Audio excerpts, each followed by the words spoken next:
사랑하고 축복합니다. 여러분 하나님의 은총이 함께하는 귀한 삶이 되시길 바랍니다.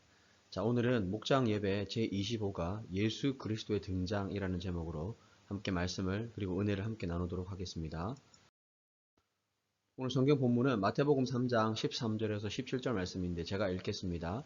이때에 예수께서 갈릴리로부터 요단강에 이르러 요한에게 세례를 받으려 하시니 요한이 말려 이르되 내가 당신에게서 세례를 받아야 할 터인데 당신이 내게로 오시나이까?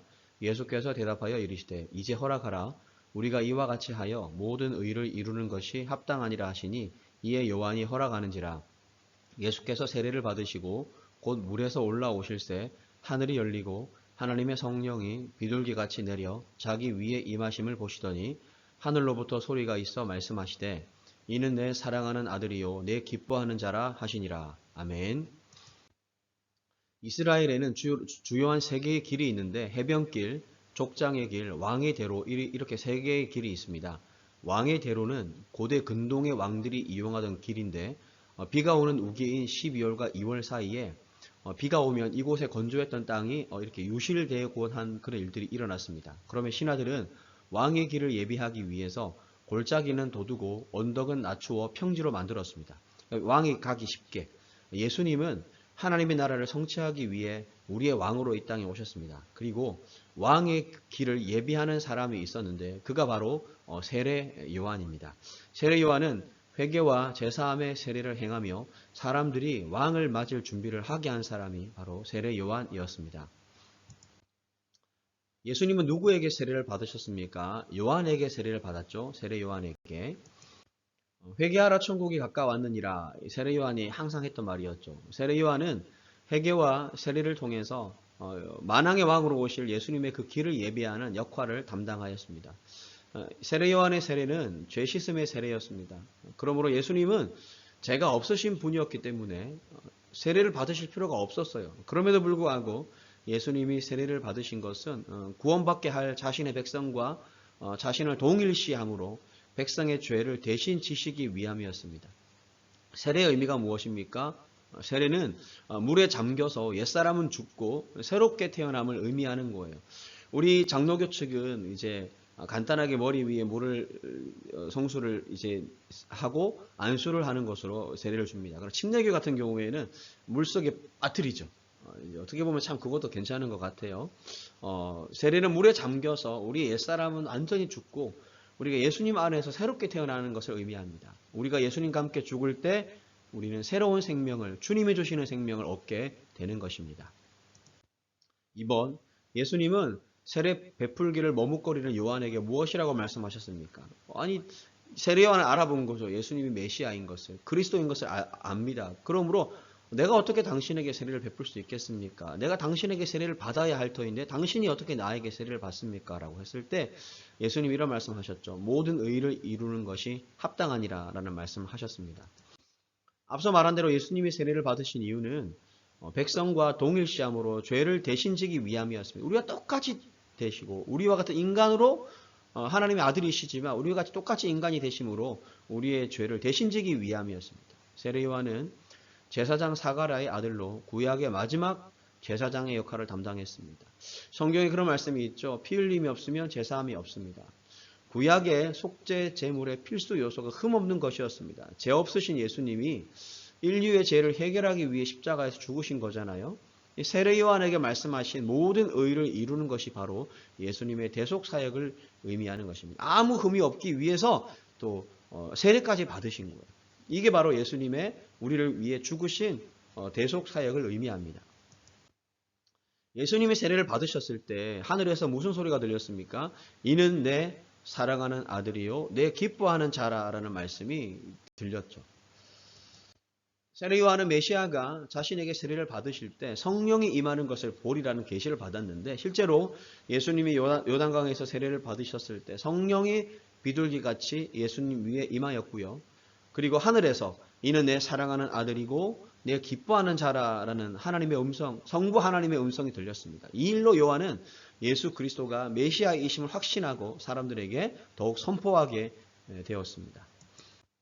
러시아의 고대 국가인 키예프 공국을 부흥시킨 블라디미르 1세는 기독교를 국교로 삼았습니다. 하지만 그는 기독교인이 되는 것을 망설였다고 해요. 왜냐하면 왕인데 사제에게 성직자죠. 오늘날로 말하면 세례를 받는 것이 체면을 구기는 일이라고 생각했기 때문입니다. 그래서 그는 콘스탄티노플 대주교에게 세례를 받는 것이 적합하다고 생각했지만 예물을 드리는 것은 아까웠대요. 결국 그는 콘스탄티노플을 무력으로 정복하고 대주교로 하여금 자신에게 세례를 베풀게 하였다고 합니다. 그러니까 뭐 어떻게 보면은 동방종교인데 최고의 어떤 뭐 요즘으로 말하면 이제 천주교를 비유하면 쉽게 말하면 나는 일반 신부에게 세례를 받기 싫어.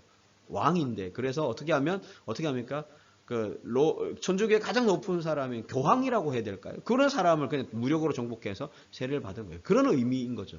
참 이것은 세례의 변질이라고 생각합니다. 세례는 의식보다 의미가 더 중요해요. 세례는요, 진정한 세례의 의미가 뭐냐면 예수님과 함께 죽는 것이고 예수님의 생명으로 새로 태어나는 것, 새로운 피조물이 되는 겁니다.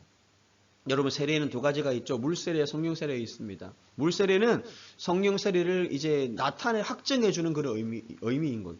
제일 중요한 것은 물세례도 중요하지만 더 중요한 것은 성령세례예요. 성령세례를 받지 않으면 안 되는 거예요. 진짜 중요한 게 성령세례고, 성령세례는 나의 자아, 나의 정욕, 나의 지악 모든 것들이 예수님과 함께 죽는 거예요. 물에 빠져 죽는 거예요. 십자가에 죽는 거예요. 그게 진정한 세례의 의미이고, 그렇게 죽을 때 예수님과 함께 예수님의 생명으로 새로운 피조물로 거듭나는 것입니다. 이게 바로 세례의 진정한 의미인 것입니다. 예수님은 사역을 시작하시면서 예수님이 이제 저 사역의 전면에 하시면서 먼저 세례를 받으셨죠. 옛모습은 죽고, 우리 인간에게는 예수님은 옛모습이 죽을 필요는 없죠. 죄가 없으시니. 하지만 이제 흠없는 하나님의 하목제물이 되기 위해서 세례를 받으셨다고 하셨잖아요. 우리를 위해서. 우리는 어떻습니까? 우리는 정말 진정한 그리스도인의 삶은 예수님과 함께 내가 십자가에 죽고 예수님과 함께 나의 옛사람이 물에 빠져 죽을 때 나는 정말 예수님 안에서 예수님으로 새롭게 사는 인생이 되는 겁니다. 언제 어떻게 세례를 받았는지 이야기를 나누어 봅시다. 여러분, 마지막 말씀을 제가 좀 드릴게요. 간단합니다. 물세례, 성령세례 있습니다. 여러분, 물세례만 받고 성령세례 받지 않을 수 있을까요? 예, 그럴 수 있습니다. 물세례는 받았는데 성령세례 못 받을 수 있어요. 반대로 물세례는 못 받았어요. 성령세례 받을 수 있을까요? 받을 수 있습니다. 여러분, 그러면 물세례는 받았는데 성령세례 못 받았습니다. 구원 받을까요? 못 받을까요? 여러분, 받을 수 없습니다. 그러면 물세례는 못 받았는데 성령세례 받았습니다. 구원 받을까요? 못 받을까요? 받습니다. 뭐가 더 중요합니까? 성령세례. 성령세례가 진짜 중요한 세례입니다.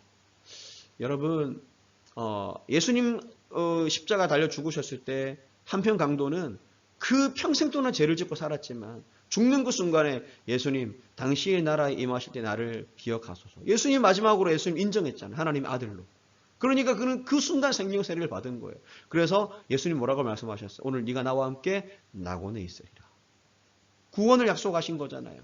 그러니까 진짜 중요한 것은 물세례도 중요하지만 그보다 더 본질적으로 중요한 것은 성령세례예요. 물세례만 받으면 안 되는 거예요. 성령세례를 받는 거. 성령세례가 무엇입니까? 내가 예수와 함께, 예수님과 함께 십자가에 죽고 예수님과 함께 물에 들어가서 완전히 나의 옛 자아가 죽고 나의 죄가 죽고 예수님으로 새롭게 사는 것이 거듭남이고 성령세례입니다. 여러분, 언제 여러분 성령세례를 받으셨습니까? 한번 점검하시고 진정한 그리스도의 삶은 성령세례로부터 시작되는 거예요. 내가 언제 어떻게 세례를 받았는지 여러분 깊이 묵상하시고 생각해 보시고 정말 예수님과 함께 정말 새로운 삶을 살아가는 저와 여러분 되시기를 축복합니다. 아마 이제 성령세례를 받으셨지만 그러나 연약해서 또 죄에 넘어지고 또 무너져서 하나님 마음을 아프게 하는 삶을 살아갔던 모습도 우리는 많을 거라고 생각해요. 그러므로 성령 세례를 한번 받은 분들은 어떻습니까? 그 다음 필요한 게 뭐냐면 성령의 충만입니다. 날마다 성령의 충만으로 살아가는 성령 하나님 나에게 임하여 주셔서 나를 충만케 하여 주시옵소서라고 고백할 수 있는 그런 저와 여러분 되시기를 주님의 이름으로 축복합니다. 여러분, 말씀의 본질을 잘 이해하시기 바랍니다. 물세례가 필요 없단 말이 아닙니다. 너무 중요합니다. 그런데 물세례 너무 중요합니다. 그런데 정말 본질적으로 중요한 것은 성령 세례라는 것입니다. 성령 세례. 그러니까 우리가 일반적으로 이제 우리가 교회에서 세례 예식을 진행할 때 정말 이미 그분은 예수 그리스도를 구주로 믿는 사람이기 때문에 우리가 세례를 주는 거잖아요. 예수 그리스도 정말 나는 구주로 믿습니다라고 고백하기 때문에 세례를 주는 거잖아요. 맞죠? 그러니까 성령 세례 이미 받은 거라고 우리 믿는 거죠. 그분은 성령 세례를 받았고 그렇기 때문에 이제 물 세례를 베풀므로 이분은 성령 세례를 받은 하나님의 자녀가 되었습니다라고 이제 사람들 앞에 공부하는 그 예식이, 그것이 바로 물 세례의 의미인 것입니다. 여러분, 언제 나는 물 세례를 받았고, 물 세례는 다 알죠. 언제 받았는지. 저는 고등학교 2학년 때 받은 것 같습니다. 받은 게 같은 게 아니고 받았습니다. 여러분은 어떻습니까? 정말 예수님 안에서 성령 세례를 받을 수 있는 저와 여러분의 삶이 되시기를 축복합니다. 제가 정정할게요. 제가 고등학교 2학년 때가 아니고 중학교 2학년 때 받았어요. 하도 오래돼가지고 고등학교 2학년이 아니라 중학교 2학년 때 성령 세례를 받았고요. 그 물 세례를 받았고 정말 하나님의 은혜를 받았습니다. 여러분 언제 내가 성령 세례를 받았는지 점검하시고 정말 예수님과 함께 죽고 예수님과 함께 사는 저와 여러분이 되시기를 주님의 이름으로 축원합니다. 여러분 사랑합니다. 그리고 고맙습니다. 감사합니다. 주님 안에서 늘 승리하세요.